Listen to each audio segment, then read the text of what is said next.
Hi there, and welcome to the Babylon channel. Welcome to my Friday sews. So first of all, just like to start by saying thanks to Jen from Today in Jen's Sewing Room for creating the hashtag Friday sews. Now, I have made some stuff this week. Honestly, I have. So let's have a look at what I've done. So yes, I've made stuff, and this week it is bags. Not one, but two. There you go. I've made two bags. Yeah. I like these bags. I mean, it's that self-drafted pattern, as it were. Well, it's not quite, because it was a bag that I'd taken apart, copied, amended, changed a bit, and ended up with this design. Very nice, because the original was made from faux leather, which stitches up completely differently. You've got to have different seams in different places and do it differently. So this has been made quite a bit differently. Even though the general shape is the same, it is very much a different bag. Now let's have a quick look at the different parts of this. So I mean, it's quite a nice style, isn't it? I think a nice bit of shape into it. Of course, it is material, so I have put interfacing on there, but it's still a certain amount of sagginess. I don't want to say that really, but you know, it doesn't have a really stiff shape. But then imagine once you put some stuff in there, you know, it'll fill out a little bit. On this side, we've got a magnetic snap there. That's brilliant to have that, just to close that little extra top bit over it. Now you could say I don't really need that because it doesn't do a lot, it just comes over that little bit, but I mean, it's just that extra little bit, isn't it, that means that to get it open you do have to do that and then unzip it before you can get into it.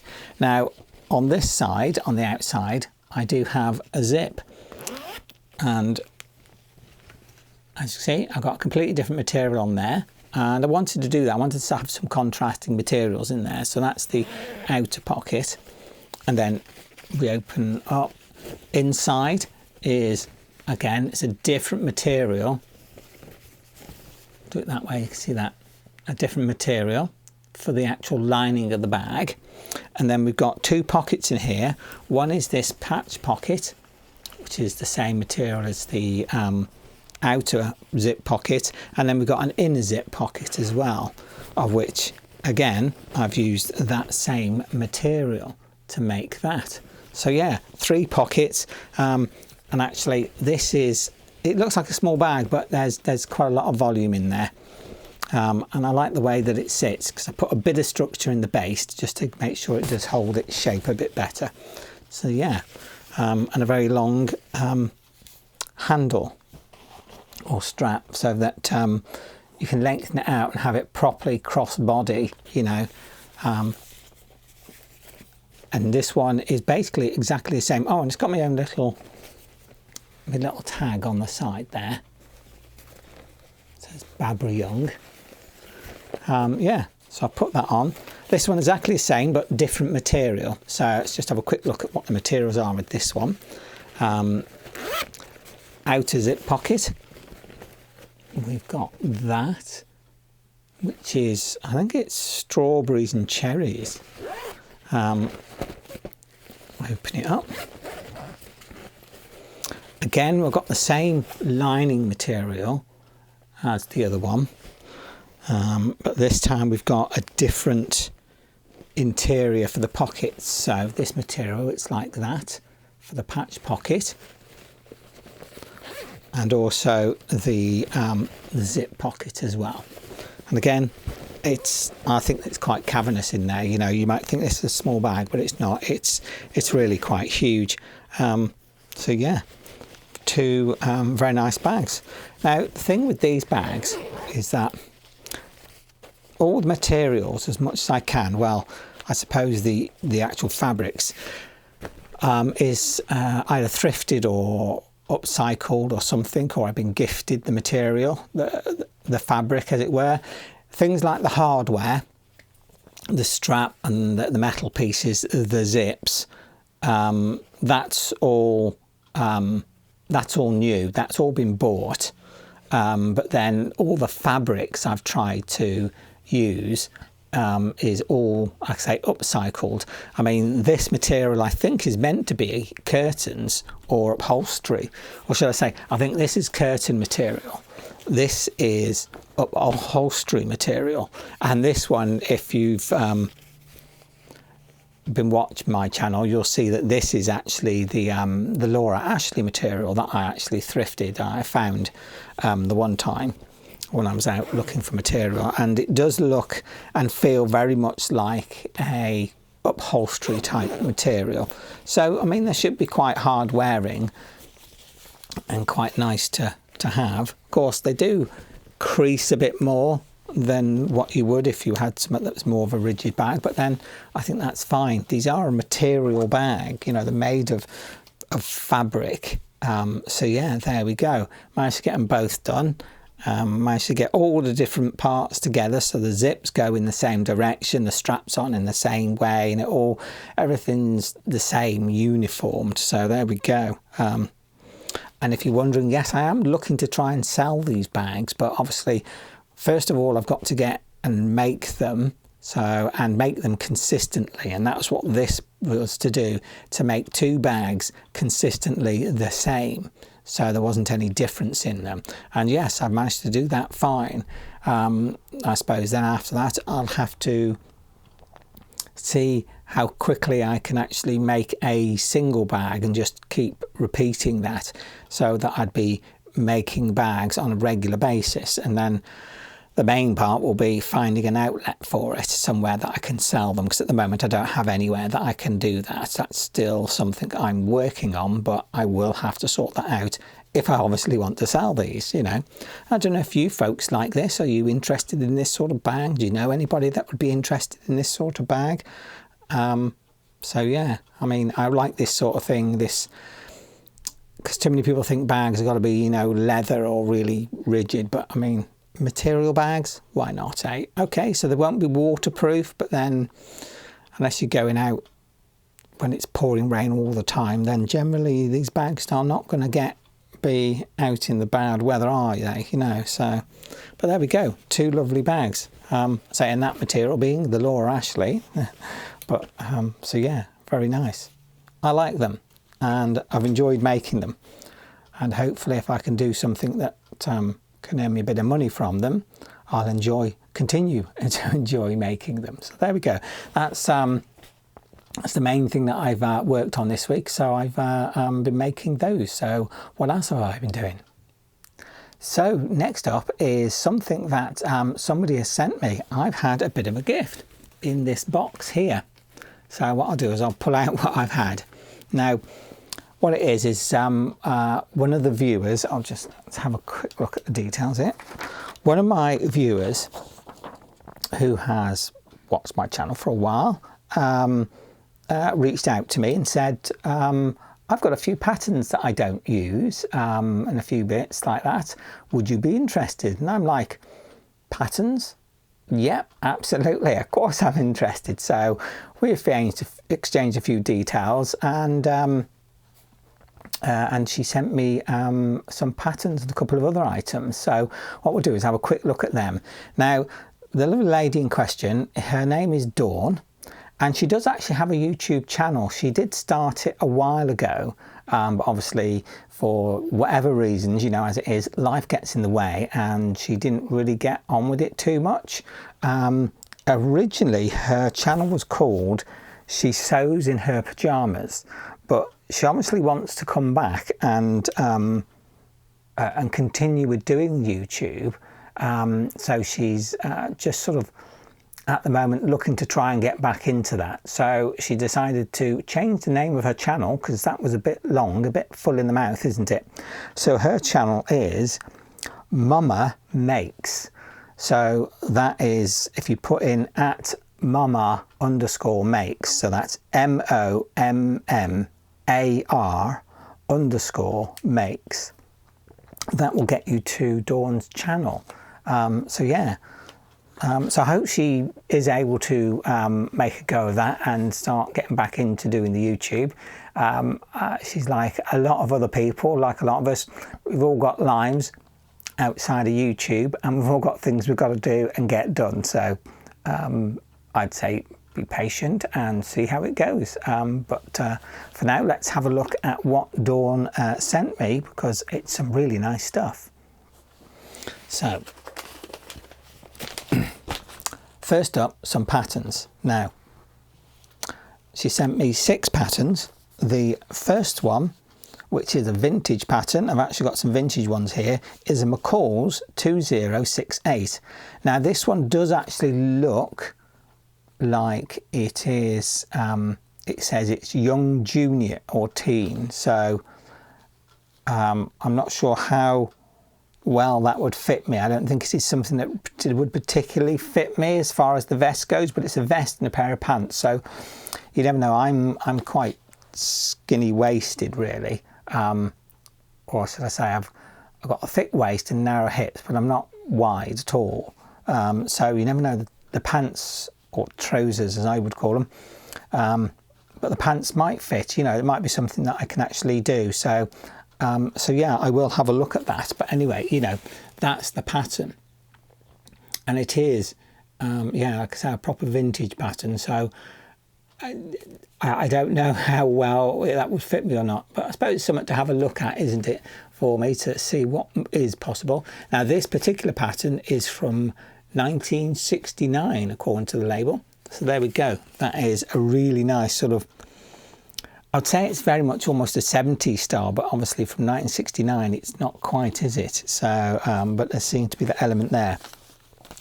Next up is a New York Designers Collection pattern by Ronald Patterson, and it is a 1026, and it is that one, which is, to me, like a tunic dress. That's exactly how I would call it. I don't know what they call it. They just call it Mrs. Dress in 2 versions.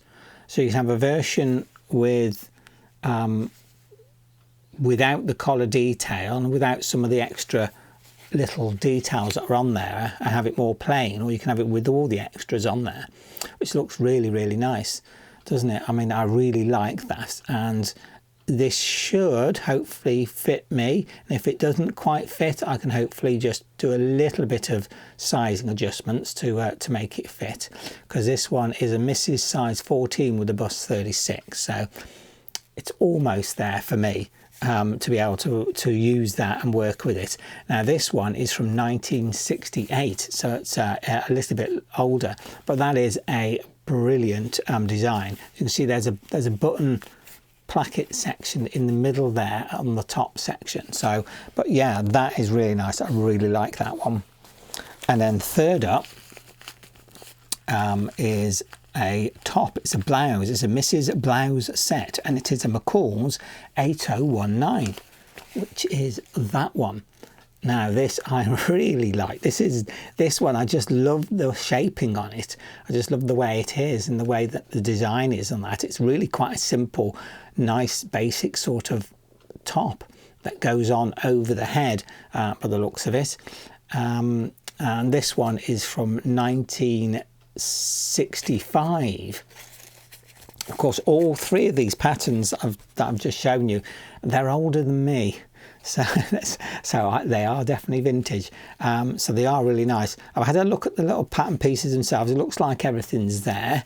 And this one, again, it's a size 16, bust 36.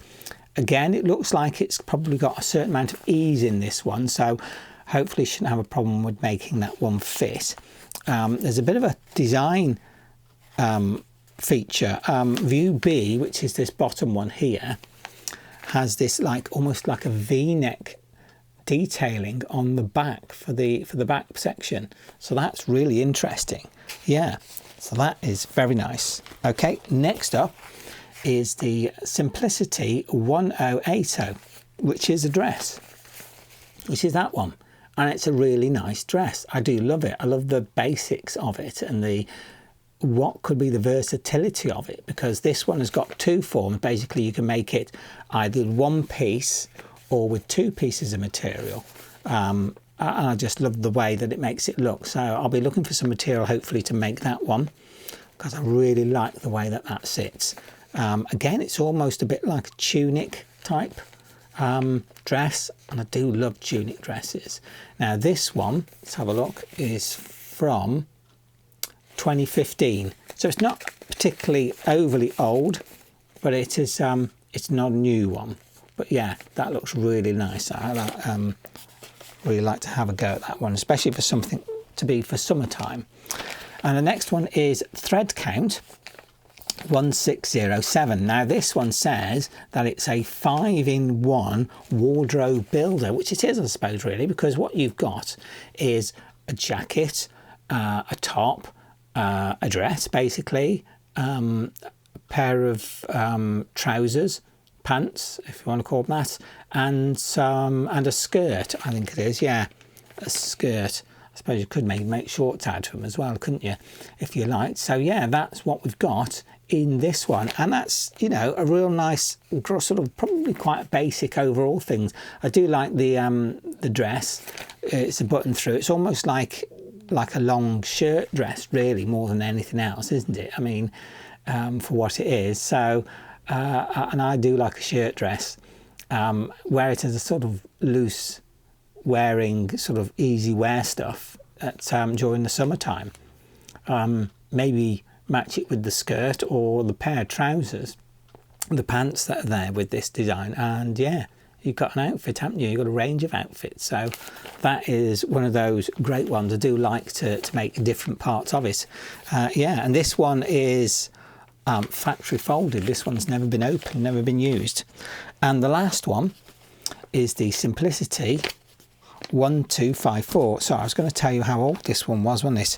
I think I made a note of it because I couldn't see it before. That one, the thread count is from 2012. So, sorry, on to the last one, Simplicity 1254, which is a coat or jacket. This looks lovely. I really love the styling and the basic shapes of this one. A little bit of tailoring in there, but nothing overly structured. I think this would be really brilliant. I mean, I do have some wool blend mix I keep meaning to make another jacket from that I'd done my mock-up of that I made a while ago. If I can find a picture for it, I'll insert that. But it's a completely different pattern. But I'm looking at it now thinking, perhaps I can make this with it instead. I do like the look of this. It looks really nice. It looks like it could be a really warm, lovely sort of jacket for when it's a bit chilly, but you don't want anything too heavy. So yeah, I really like that. I do like that styling for that particular one that the model's wearing, the longer version. It's got a zip in it and a little popper to hold it together, and obviously a hood on there. So I think that's really, really lovely. And this one is from 2014. So not brand new, but it's not mega old. And this one again has never been opened, never been cut. So that's brilliant. So there we go. And that's the patterns that she sent me. She did send me a bit of material as well. First up is some batting. I call it batting material, which is great if you're going to do some quilting.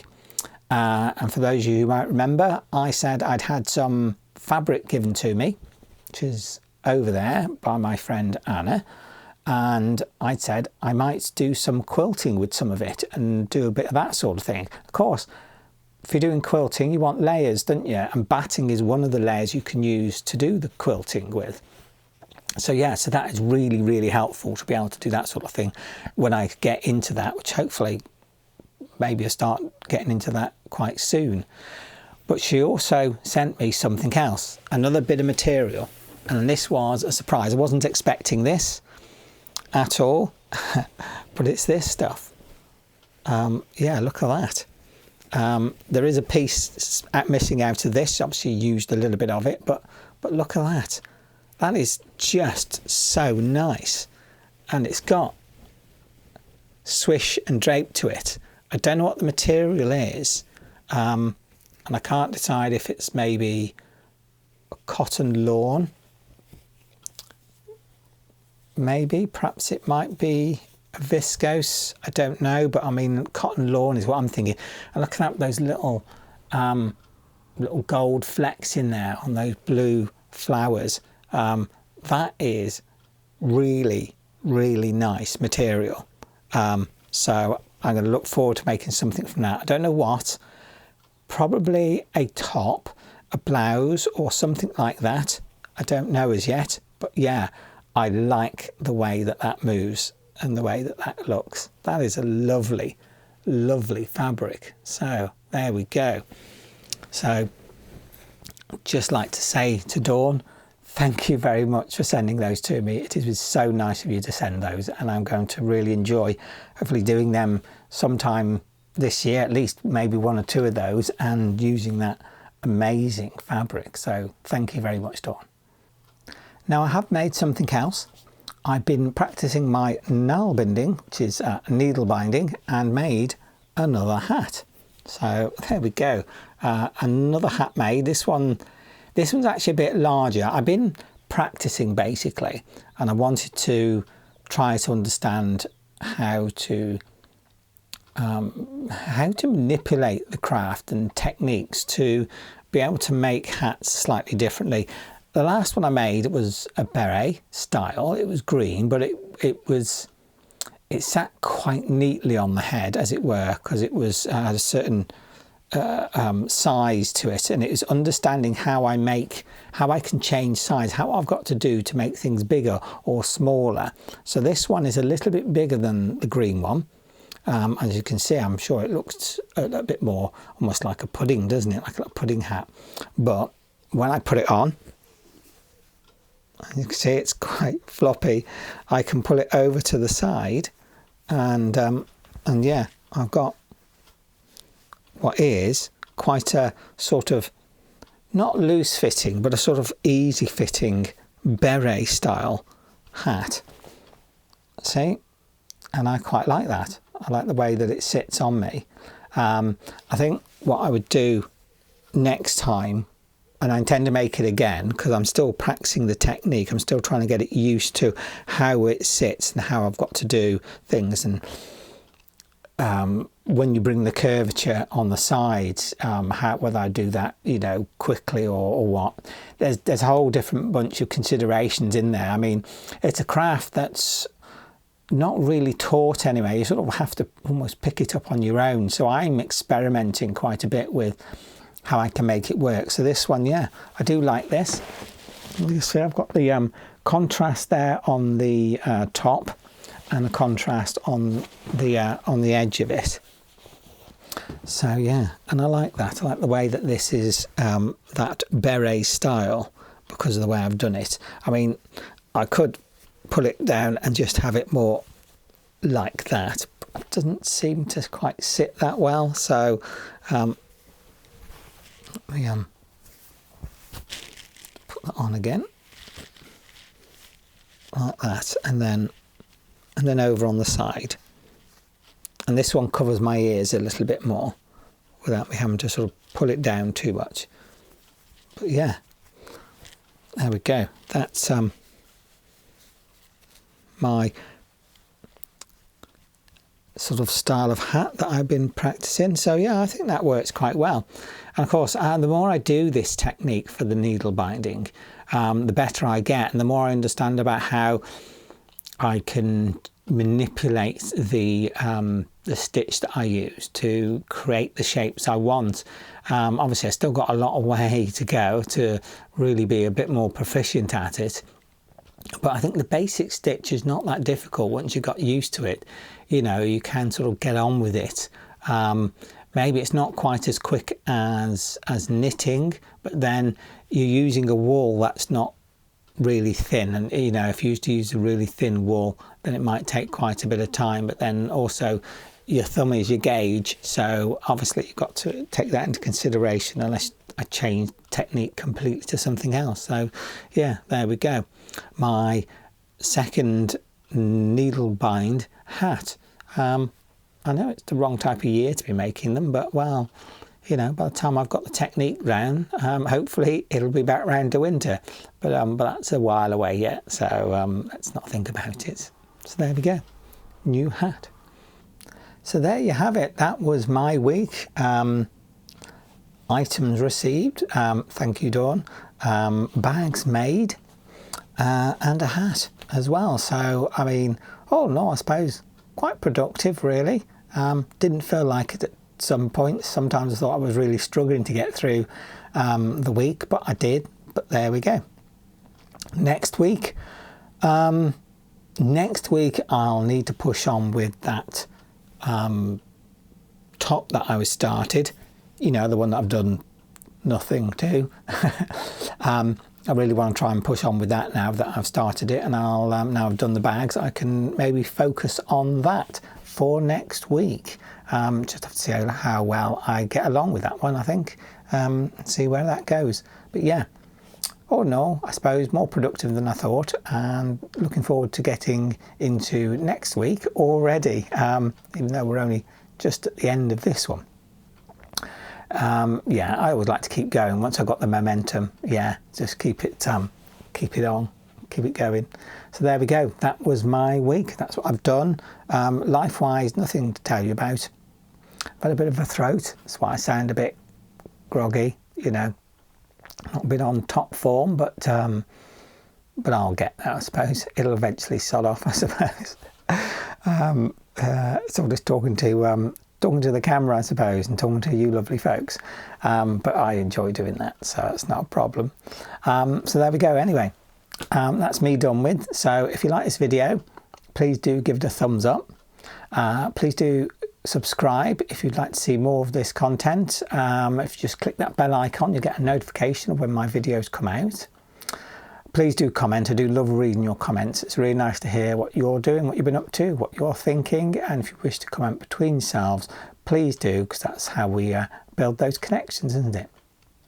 So I think it's just left me to say thank you for watching my video, and from Dominic and me, we look forward to seeing you in our next video. Bye. Yeah.